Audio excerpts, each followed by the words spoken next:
ہر طرح سے جو ہیں بیرونی ملک دشمنوں کی جو ہیں نگاہیں اس سرزمین پہ ہیں، اس خطے پہ ہیں، اور وہ چاہتے ہیں کہ بدامنی ہو، وہ چاہتے ہیں کہ آپس میں جو ہیں لوگ دست و گریبان ہو، وہ چاہتے ہیں کہ یہاں پہ ایک جو ہیں لوگ مارے جائیں۔ تو اس کا مقابلہ ہم نے اور آپ نے اور پوری قوم نے کرنی ہے۔ ہم تمام مذاہب، تمام طبقہ فکر، تمام جتنے بھی معاشرے کے جو ہیں اسٹیک ہولڈر ہیں، سب کو مل جل کے جو ہے اس کا ایک حل نکالنا ہے۔ تو ہم آپ کے پاس، آپ نے کل بھی ہمارے اب سے واضح کیا تھا، پھر شیخ رشید صاحب آئے تھے، ان پہ بھی آپ نے واضح کیا تھا، لیکن ہمارا یہ فرض ہے کہ ہم بار بار آپ کا دروازہ کھٹکھٹائیں، بار بار آپ کے پاس آئیں، بار بار ہم کوشش کریں کہ آپ کے جو ہیں زخموں پہ مرہم رکھیں۔ اور آپ بالکل جائز ہیں، میں یہ بات مطلب کوئی انسان جس میں انسانیت کا درد ہو، جو انسان کہلانے کے مستحق ہو، وہ جو ہے اس دہشت گردی کے واقعے کو دل سے مذمت کرتا ہے۔ اور اس میں آپ کو ایمانداری سے بتاؤں، جب سے یہ واقعہ ہوا ہے، بلکہ شاید آپ چونکہ آپ پہ غم اور اس کے پہاڑ ٹوٹ گئے تھے، آپ جو ہیں ایک بہت بڑی جو ہے کرب سے گزر رہے ہیں، لیکن اس وقت تک ہماری انتظامیہ، ہماری پولیس، ہماری حکومت، ہمارے جتنے بھی لوگ ہیں، سب جو ہیں مضطرب ہیں، سب جو ہیں پریشان ہیں کہ یہ کیا ہوا۔ دیکھیں، انہوں نے ہمارا سب کا سینہ چلنی کیا ہے، ہم سب کو انہوں نے لہولان کیا ہے، صرف آپ کو نہیں کہ سرزمین کو انہوں نے لہولان کیا ہے۔ تو ہم آپ سے دستبردہ گزارش کرتے ہیں، آپ بے شک ہمارے اس مطالبے کو مسترد کریں، ہم بار بار آپ کے پاس آتے رہیں گے۔ ہماری یہ ذمہ داری ہے، ہماری فرائض منصبی میں یہ شامل ہے کہ ہم جو ہیں ایک آپ کو جو ہے راضی کریں۔ اب شہداء کی جو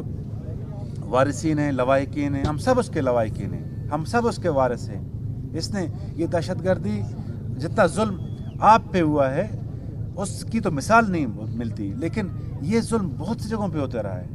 میں خود اس دہشت گردی کا شکار رہا ہوں، تو اسی لیے ہم آپ سے دستبردہ گزارش کرتے ہیں، ہمارے کیبنٹ ممبران آپ کے پاس آئے ہیں، آپ سے، آپ کے جو آپ کے ساتھی ہیں آغا رضا صاحب سے، جو ہمارے نیچے بیٹھے ہوئے جو ہیں نوجوان ہیں ان سے، جو بچے وہاں پہ کھیل رہے ہیں ان سے، ہم سب سے دستبردہ گزارش کرتے ہیں کہ اس مسئلے کا کوئی حل نکالتے ہیں، پھر ہم مل جل کے بیٹھیں گے، کوئی نہ کوئی طریقہ، کوئی نہ کوئی راستہ نکالیں گے۔ دیکھیں، ہم اس اپنے سرزمین کو دہشت گردوں کے حوالے نہیں کر سکتے،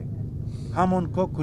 وہ ہمارے اس جسم کو تباہ کر دے گا، وہ ہمارے جسم اس ملک کو تباہ کر دے گا، ہمارے صوبے کو تباہ کر دے گا، وہ ہم سب کا مسئلہ ہے۔ تو ہم دوبارہ آپ سے گزارش کرتے ہیں، آپ سے التجا کرتے ہیں، آپ کے گھر پہ آئے ہیں، آپ کے در پہ آئے ہیں، آپ مہربانی کریں ہماری، بے شک ہم یہ کہنے کے لائق بھی نہیں ہوں گے کہ جو ظلم ہوئے ہیں، جو وعدہ وعید پچھلے ادوار میں ہوئے ہیں، وہ جو ہے نہیں وفا نہیں ہو سکے، لیکن پھر بھی ہم کہتے ہیں کہ ہمیں جو ہے مل جل کے بیٹھنا چاہیے، اس مسئلے کا، اس دہشت گردی کے معاملے کا ایک حل نکالنا چاہیے، اور مہربانی کریں ہماری گزارش آپ جو ہیں سن لیں اور اس پہ کوئی طریقہ کار نکالیں، اور اسلامی روایات، اسلامی جو ہے اقدار ہیں کہ ایک لاش جو ہے اس کو آپ بہتر جانتے ہیں، آپ عالم دین ہیں، کہ اس کو ایک عرصے کے بعد وہ چونکہ وہ سرزمین کا جو ہے وہ وارث ہے، اس کو اس کے حوالے کرنا چاہیے۔ تو برائے مہربانی اسلامی اقدار کو سامنے رکھتے ہوئے، ہماری اس گزارش کو سامنے رکھتے ہوئے، باقی معاملات کو سامنے رکھتے ہوئے، ہم آپ سے دوبارہ دستبردہ التجا کرتے ہیں کہ اس کا کوئی طریقہ نکالیں۔ مہربانی۔ یہاں میرے ساتھ جناب کی کچھ ڈیوٹیاں ہیں، ہمارے 2000 شہداء ہوئے جناب، 2000 شہداء ہوئے، کتنوں کو آپ کی ریاست نے پکڑ کر سزا دلوائی ہے۔ میں اپنی بات اس لیے کرتا ہوں، تمام شہداء ہمارے آنکھوں کے تارے ہیں، لیکن اپنی بات اس لیے کرتا ہوں کہ میں خود شہید کے گھر والوں سے میرا تعلق ہے، میرا جوان بھتیجا شہید کر دیا گیا ہے، آج تک مجھے نہیں پتہ چلا، 11 سال گزرنے کے باوجود 2009 میں وہ شہید کر دیے گئے، کہاں ہے اس کے قاتل کو، کہاں کیا آپ نے؟ لہٰذا عرض کرتا ہوں کہ آپ کے ساتھ دہشت گردی ہو، آپ بھی آ کر ہمارے ساتھ بیٹھے یہاں پر، آپ کا بھی مطالبہ یہ ہونی چاہیے، نہ رہے اس کرسی کے اوپر، اس کرسی یقیناً آپ کی ذمہ داری، قیامت میں آپ کو جواب دہ ہونا پڑے گا۔ دیکھیں، ہم پرامن لوگ بھی ہیں، قبائلی بھی ہیں اور جمہوری بھی ہیں۔ ایک سادہ سی بات ہم نے کی ہے کہ پرائم منسٹر صاحب یہاں آئیں، لوگوں کی ڈیمانڈ یہی ہے، کی یہی ڈیمانڈ ہے،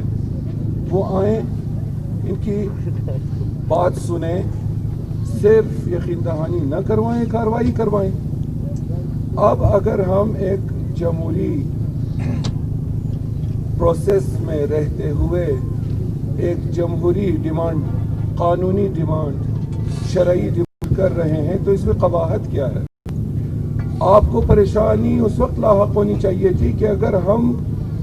کسی غیر جمہوری قوت کے در پہ جاتے تو آپ کو پریشانی ہونی چاہیے تھی. ہم تو کہہ رہے ہیں کہ پرائم منسٹر صاحب یہاں تشریف لائے. اب شیخ رشید صاحب نے ساری باتیں کل رات مان لی تھی سوائے ایک کے. وہ تو کہہ رہے تھے, یقین دہانیاں کروا رہے تھے اور ان کے لہجے سے ٹھیک ہے خلوص بھی ٹپک رہا تھا, لیکن یہی باتیں پرائم منسٹر صاحب آ کے نہ صرف کہیں بلکہ امپلیمنٹ کروائیں, 22 سالوں کا حساب دیں, کہیں وہ یہ بات. اگر امریکن وزیر خارجہ آ کے اپنے آبا و اجداد کے